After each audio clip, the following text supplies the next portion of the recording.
ज़िले शहीद बेनज़ीराबाद जे वॾी आबादी रखंदड़ दौलतपुर सफ़न जे ॻोठ मिठा ख़ान जोखियो मसइलनि जे वर चढ़ियल आहे। पर जीअं त हिन ॻोठ जा मेन ॿ मसइला आहिनि जेके इन्हनि ते ध्यानु ॾिनो वञे। हिकु मसइलो इहो आहे त असांजे ॻोठ मिठा ख़ान जोखे खां जेको कब्रिस्तान या ईदगाह ताईं वेंदड़ पुल आहे शाख ते, उन खे 40 साल गुज़री चुका आहिनि, जेका मुकमल तौरु ज़बून हालत में आहे, ख़तमु थी चुकी आहे। उहो उन तां बि हाणे गुज़री नथा सघनि ॻोठाणा। ऐं ॿियो मसइलो असांजो आहे त ड्रेनेज सिस्टम असांजे ॻोठ जो मुकमल तौरु नाकार ऐं तबाह थी चुको आहे। उन सिलसिले में असां हिन ॻोठ मिठा ख़ान जोखे जे मुख़्तलिफ़ ॻोठाणनि खां व्यूज़ वठंदासीं त उन बाबति हू पंहिंजो मौक़िफ़ कहिड़ो था ॾियनि। सिंध हुकूमत हिन शइ तरफ़ ध्यानु ॾिए त असांजे ॻोठ जी जेका हालत आहे, असांजे ॻोठ जा जेके मसइला आहिनि, उहे मसइला हींअर असांजे लाइ आज़ार बणिजी विया आहिनि। असांजे ॻोठ जूं घटियूं ऐं नालियूं जेके वर्ल्ड बैंक जे तरफ़ां अॼु खां अलाए केतिरा साल अवल उहे ठहियूं, उहे हींअर फाटी उथली ख़राबु थी उहा सूरत हाल थी आहे जो राति जो घटनि मां माण्हू हली नथो सघे।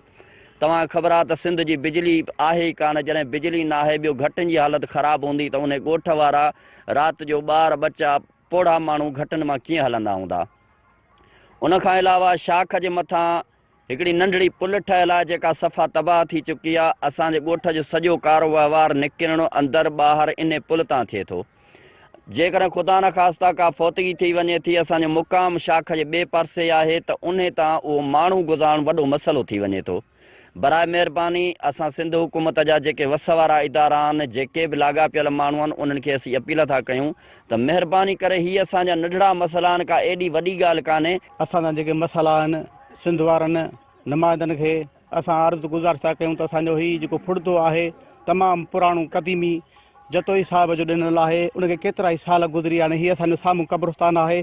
असांखे तमामु वॾे में वॾी तकलीफ़ आहे, असांजा जनाज़ा किरी पवंदा आहिनि ऐं असांखे 4 किलोमीटर 3 किलोमीटर परे पंधु करे पोइ हिन जनाज़े खणी हिते मुक़ाम में ईंदा आहियूं। साम्हूं असांजी ईदगाह आहे, असांजा बच्चा ॿार हितां क्रॉस कंदा आहिनि, असांजा गाॾा किरी पवंदा आहिनि। तमामु वॾे में वॾी असांखे तकलीफ़ आहे। असांजा जेके बि नुमाइंदा चूंडियल आहिनि, चुप करे सब्र करे पंहिंजे घर वेही रहिया वोट वठी असांखे कूड़ा ॾटा दिलासा ॾेई हथ मिलाए असांजो कंहिं बि कमु न कयो आहे।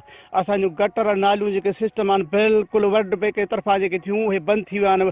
पाणी हींअर घरनि में असांजे में घिरी पियो आहे, को बि निकिरण जो असांखे चारो कोन्हे। महिरबानी करे सिंध वारनि खे अदी फरियाल खे जेके बि सिंध निमाज़ारनि खे अर्ज़ु गुज़ारिश था कयूं त असांजो हीउ मसइला हल कनि। जीअं त ॻोठ मिठा ख़ान जोखियो जेको ज़िले शहीद बेनज़ीराबाद जो सभिनि खां वॾे में वॾो ॻोठ आहे, जंहिंजी आबादी 10,000 आहे, जंहिंमें 1,000 खां वधीक घर आहिनि ऐं 100 साल पुराणो ॻोठ आहे। लेकिन उहो बुनियादी सहूलियतुनि खां वांझियल आहे। उन में का बि बुनियादी सहूलियत न आहे, न गैस आहे, न घटियूं पकियूं आहिनि, न ई वरी को ड्रेनेज जो सिस्टम आहे। हिन वक़्तु जेको दौलत इहो ॻोठ मिठा ख़ान जोखियो जे भरिसां मलवाह शाख गुज़रे थी, उन मलवाह शाख ते जेका पुल अॾियल आहे उहा 35-40 साल पुराणी आहे। उनजी हिन महिल ताईं का बि मरमत न थी आहे ऐं उहा ड्रही भॼी बोरा थी पई आहे, जंहिंजे करे ॻोठाणनि खे उन पुल तां क्रॉस करे पंहिंजे ॿनियुनि ते ऐं कब्रिस्तान ऐं ईदगाह वञण में सख़्तु परेशानी खे मुंहुं ॾिसणो थो पए। हिन वक़्तु इहा कंडीशन आहे त केतिरनि माण्हुनि जा ॾांद ढगा ढोर उन पुल तां शाख में किरिया आहिनि, उहे मरी विया आहिनि ऐं केतिरा माण्हू पिणु इन तां किरिया आहिनि जेके ज़ख़्मी हालत में उन्हनि खे ॻोठाणनि बचाए वरितो आहे। लेकिन इन जे लाइ ॻोठाणनि पारां वस वारनि खे, उनखां अलावा चूंडियल नुमाइंदनि खे खोड़ दफ़ा केतिरियूं ई अपीलूं कयूं वयूं आहिनि, केतिरियूं दरख़्वास्तूं कयूं वयूं आहिनि ऐं एहतजाज कया विया आहिनि। लेकिन हिन महिल ताईं कंहिं बि चूंडियल नुमाइंदे या कंहिं आला अमलदार इन मामले जो नोटिस न वरितो आहे, न इन जे लाइ को माना जोॻो को बंदोबस्तु थियो आहे। जीअं त डिस्ट्रिक्ट शहीद बेनज़ीराबाद जो वॾे में वॾो ॻोठ आहे मिठा ख़ान जोखियो। मिठा ख़ान जोखियो जी आबादी तक़रीबन 10,000 खां मथे आहे। उन ॻोठ जे भरिसां मलवाह शाख गुज़रे थी। उते जेका पुल ठहियल हुई उहा ज़बून थी वई आहे, उहा किरण में आहे, उते माण्हू नथा गुज़री सघनि ऐं उते गुज़रण दौरान केतिरा ई हादसा थिया आहिनि। माण्हू गाह खणी अचनि था त उनजा गॾ गाॾा उठ गाॾा किरी था पवनि शाख में ऐं केतिरा दफ़ा हादसा थिया आहिनि। उनखां अलावा मिठा ख़ान जोखे जे ॻोठाणनि जो जेको मुक़ाम आहे कब्रिस्तान आहे, उहो शाख जे परे पासे आहे। माना पुल क्रॉस करे पोइ जेको मयत आहे उहो बि खणी वञिजे थो। उनजे करे उहे मयत बि असीं खणी वञी परे पासे नथा सघूं। उनजे करे सख़्तु ज़रूरत आहे त इहा पुल नए सिर तइमीर कई वञे। उनखां अलावा MP जेके आहिनि उहे बि को कमु कोन पिया कनि। असां बार बार शिकायतूं कयूं आहिनि, बार बार एहजाज कया आहिनि, एहजाज जी मुज़ाहिरा कया आहिनि ॻोठाणनि, मीडिया में ख़बरूं आयूं आहिनि, लेकिन चूंडियल नुमाइंदनि हुकूमत जे कन ते जूं बि नथी चुरे। असां मुतालबो था कयूं फरियाल टालपुर खां, वज़ीर आला सिंध सैद मुराद अली शाह खां, सूबाई वज़ीर ज़ियाल हसन लंजार खां त मिठा खान जोखियो जेको तमामु तारीख़ी ऐं वॾे में वॾो ॻोठु आहे उन में जेके बुनियादी सहूलियतूं न आहिनि उहे सहूलियतूं ॾिनियूं वञनि। गटर उथलनि पिया, ॿार पढ़ी कोन था सघनि, स्कूल जी बिल्डिंग जेका आहे उहा ज़बून थी वई आहे।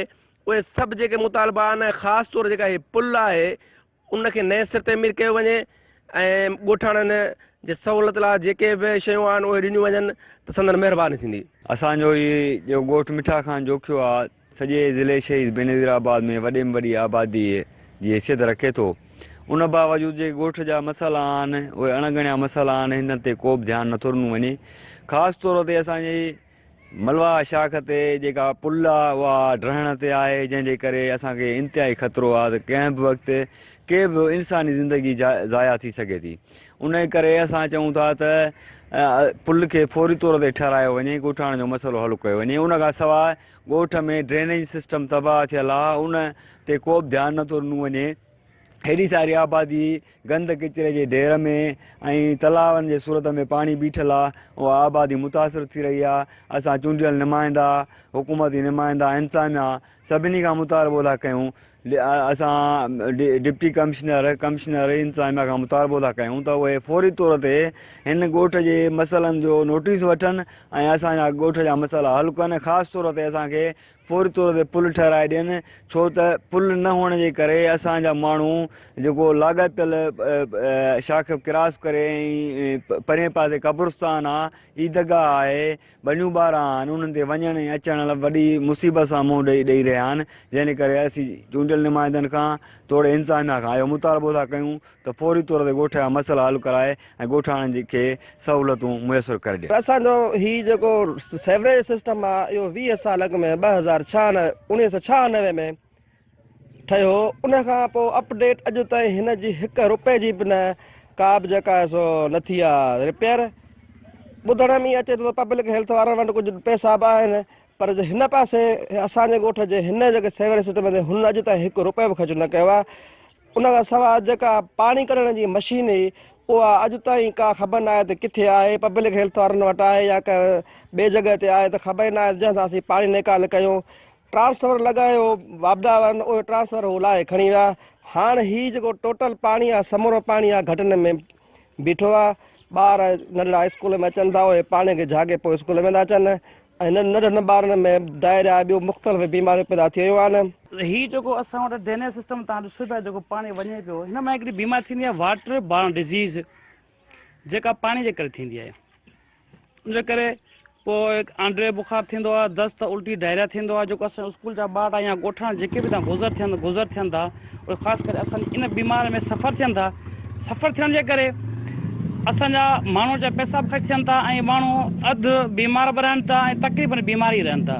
उन करे हीअ जेके वाटर बॉर्न डिज़ीज़ या जेको पाणी जेको वञे थो, उन करे जेकी बि बीमारियूं थियनि थियूं उहे सिर्फ़ु हिन मसइले जे करे थियनि थियूं।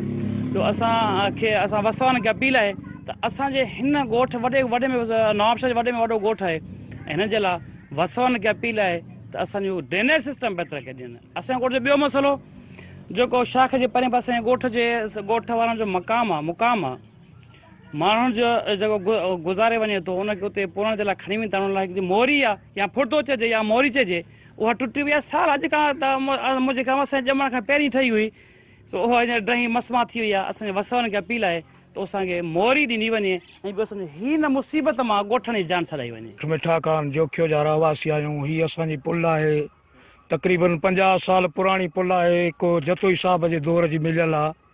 अॼु ॾींहं ताईं हितां जा चूंडियल नुमाइंदा कई माण्हू असां मैडम फरियाल टालपुर खे ऐं साईं असांजा जेके बि MP MN आहिनि उन्हनि खे रिक्वेस्ट था कयूं त महिरबानी करे असांजो ही बुनियादी मसइलो आहे इहो असांजो हल कयो वञे।